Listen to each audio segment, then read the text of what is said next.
Hey everyone, I have some great news today. I just graduated cum laude from Harvard.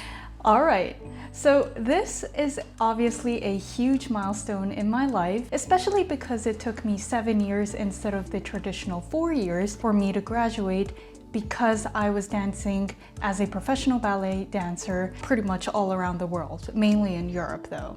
So yeah, I did it. I graduated this week with a Bachelor's of Liberal Arts cum laude with a concentration in business management with minors in economics and psychology. So today I wanted to take the moment to reflect my educational journey, which is very unconventional by the way, from not going to school at all, to going to ballet school, to going to an online high school, and then finally graduating from Harvard. And I just wanted to share this story in the hopes of encouraging you and your pathway with your journey as well. Let's dive right in.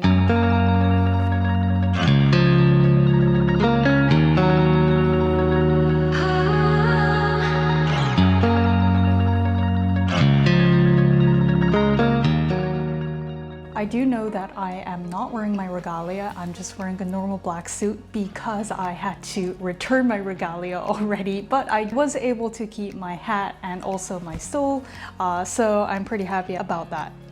At least something, right? All right.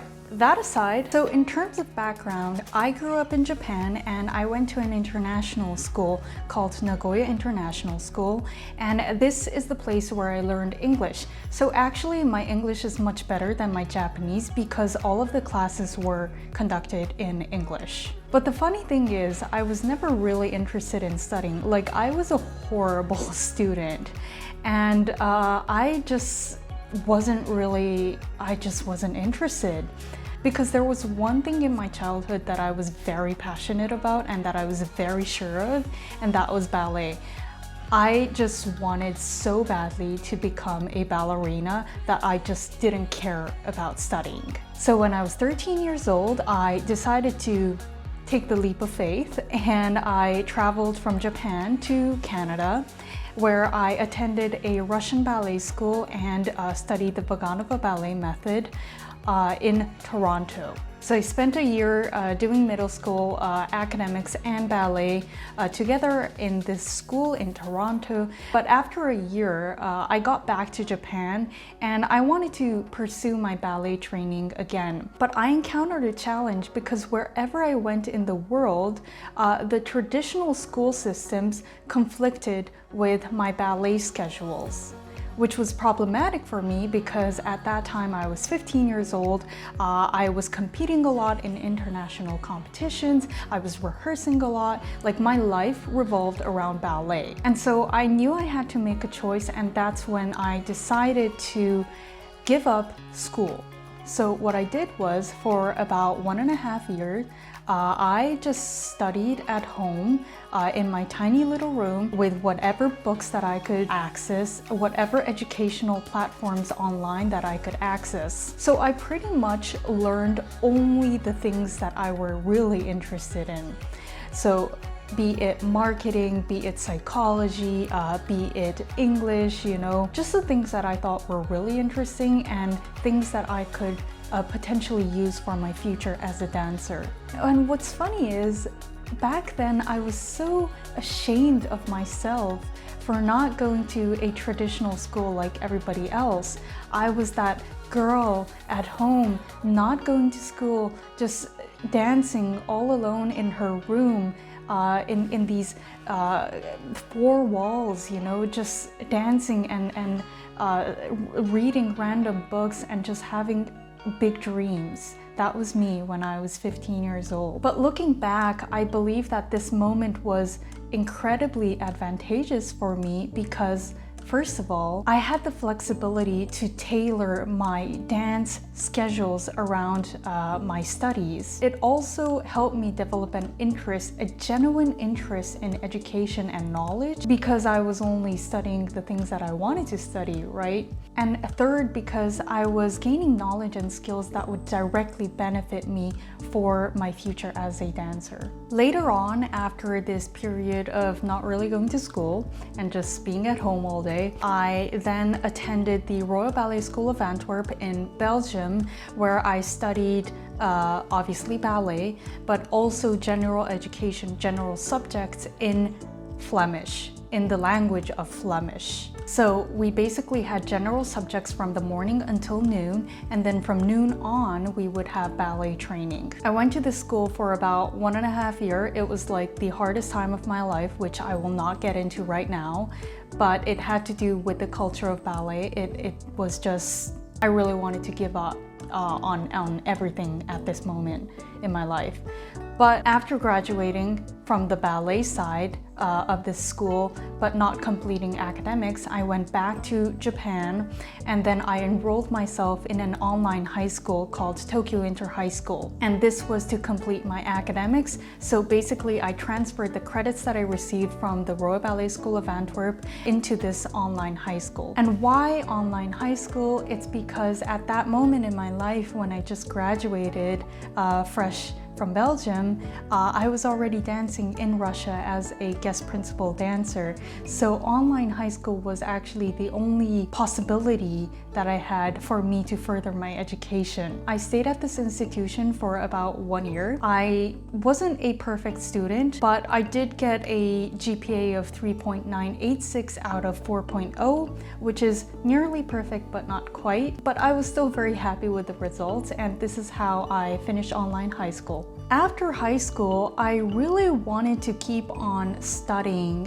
It's just like my passion for studying was just growing and growing. So I started to take random courses at UC Berkeley, courses like psychology or nutrition, just out of pure curiosity. But then I soon realized that, hey, I mean, if I'm already studying, why not just do another degree, right? But then I looked, and UC Berkeley didn't have the opportunity to get undergraduate degrees online. And then I was just looking, I was just researching, and then I found out that Harvard actually does. Harvard had this perfect hybrid program where you were supposed to be on campus a couple of times until graduation, but then you could complete the rest online. So this was like a perfect program for me. And that's why I chose to go to Harvard. Like, I get asked this all the time, whether Harvard was always my ambition, whether it was always my goal to go to an Ivy League. No. Harvard was actually the only option for me, because back then, there weren't so many institutions that offered undergraduate degrees online. I believe it was just Harvard and UPenn, and the rest was like, just offering master's degrees online, which I wasn't qualified to do. So then I applied and I got into Harvard officially in 2016. I am not going to go into the admissions process right now, but just briefly saying, I sent in my high school diploma.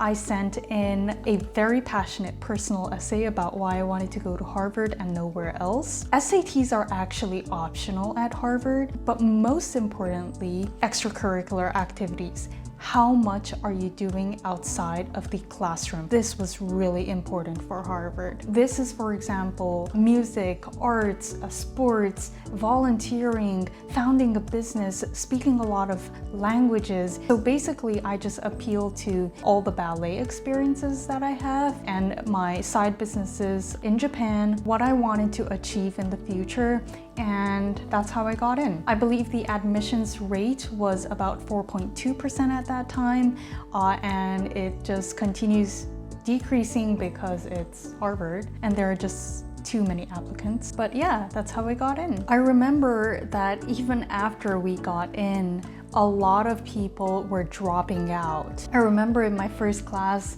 Expo 15, it was disastrous because we started with 15 people in the class, and then it just kept on decreasing, and by the end of the course, it was just me and another guy, so 2 people who basically survived. And I absolutely understand that because it's just so demanding.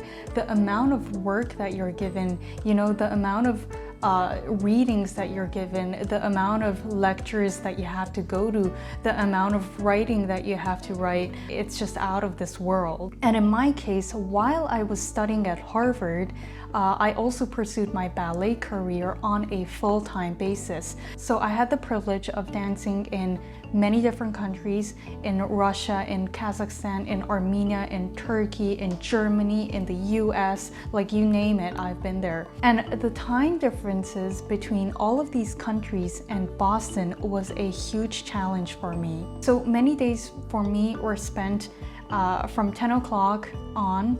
From 10 o'clock for 8 hours, I would dance. I would train with the group, with the ballet company. And then in the evenings, I would perform on stage. I would get home at around 10 p.m. And then from 11:30 p.m. until 2 a.m., 3 a.m., that's when I would go to lectures, right? So you can imagine the lifestyle. And during small breaks, I would do my homework. And this lifestyle continued on for me for about 7 years. I remember sometimes I even wasn't concentrated because I just couldn't. My body was trying so hard. My mentality was trying so hard, but my body, it's just like a no, just stop. I'm just surprised that I never passed out on stage, or I never missed a lecture because of that. In terms of how many courses I took one course per semester up until 2020. Yeah, that was the average amount of courses that I took. And then after 2020, mainly because of the pandemic and afterwards, I was able to increase the amount of courses that I would take substantially. So I went from just taking one course per semester to taking 4 courses per semester after 2020, which basically made me a full-time student while I was still dancing. So it was really in the last 3 years that I was intensely studying. And interestingly enough, these were really the years that I was also getting much better grades. Anyways, fast forward to 2023, and I was pretty sure that I was able to graduate, judging from my GPA and also the credits that I was completing. But what's funny is I didn't know until the 23rd of May whether I would graduate, whether I would really graduate, which is absurd because the ceremony was 2 days later on the 25th of May. So we're just all anxious. We already got our caps, we already got our gowns, and we weren't really sure whether we could graduate. But on May 25th, 2023, I was able to successfully receive my diploma among my friends, all dressed up in caps and gowns. And so yeah, I graduated. And not only that, I was able to receive cum laude, plus I got on the Dean's List of Academic Achievement, which I'm also very proud of. So this is officially the end of an era. Lessons learned. I have definitely learned a couple of things while I was studying at Harvard and upon graduation as well. First of all, even if you feel like a failure at a given time, it might lead you to extraordinary places that you couldn't have imagined. My 15-year-old self, who didn't even go to school, who was just studying in her tiny room with big dreams and ambitions, would have never thought that I would go to Harvard one day. I believe that if you are strategic enough, if you follow your passion, and if you are true to yourself, that could happen. There is no such thing like you should be doing something at a certain age, because hey, look, usually people graduate from undergrad degrees at the age of 22 or 23. I am 27, and I'm proud of that, because I have a full ballet career behind me, right? And nobody could take that away from me. And it's the same for you. If you are stressed about something right now because you should be doing something at a certain age, forget about that.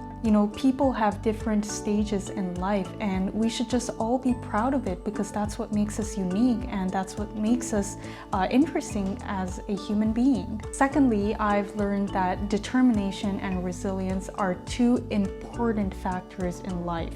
I've learned this from my ballet career and also from Harvard. And balancing these two demands, a ballet career plus also Harvard, really made me realize how much commitment you need, how much adaptability you need, how much resilience you need, right? And it helped me and taught me also the importance of never giving up even when things get tough.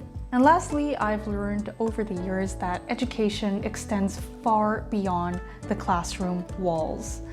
What I mean by that is it's not just about memorizing the textbook, right? It's not just about getting good grades. It's really about the experiences that you collect, the people that you meet, the mistakes that you make. It's about the lifelong journey and also self-discovery. And I'm pretty sure that my experiences here at Harvard really enriched me and broadened my perspectives and horizons. And I'm pretty sure that it's the same for you if you accept that life is school. Life is there to teach you, and we learn every day.